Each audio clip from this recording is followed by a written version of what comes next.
2.5 దశాబ్దాల క్రితం స్వర్గీయ పివి నరసింహారావు గారు ఈ దేశ ప్రధానిగా ఉన్న సమయంలో భారత సమాజం నుండి పల్స్ పోలియో వ్యాధిని, అంటే పోలియో వ్యాధిని, చిన్నారులలో వచ్చేటువంటి, పిల్లల్లో వచ్చేటువంటి పోలియో వ్యాధిని నిర్మూలించడానికి ఒక ఉద్యమంగా చేపట్టారు.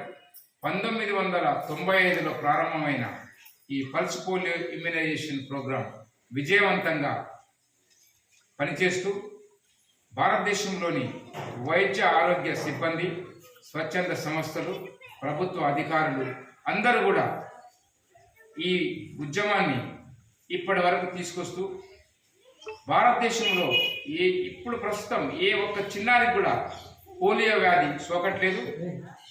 దానికి కారణం ఆనాటి నుండి ఈనాటి వరకు కూడా వైద్య సిబ్బంది, స్వచ్ఛంద సంస్థలు, ప్రభుత్వ అధికారులు చేపట్టినటువంటి తీసుకున్నటువంటి శ్రద్ధనే కారణం. ఈరోజు చిన్నారులలో పోలియో వ్యాధి అనేది సోకితే కాళ్ళు పడిపోవడం, అంగవైకల్యం రావడం జరుగుతుంది. కాబట్టి తల్లిదండ్రులు శ్రద్ధతో ఇప్పుడు పుట్టిన పిల్లల నుండి, ఈరోజు పుట్టిన పిల్లల నుండి 5 సంవత్సరాల లోపు గల చిన్నారులకి ఈ యొక్క డ్రాప్స్ వేయించాలి. ఈ డ్రాప్స్ వేయించడం ద్వారా చిన్నారులలో పోలియో వ్యాధి రాదు.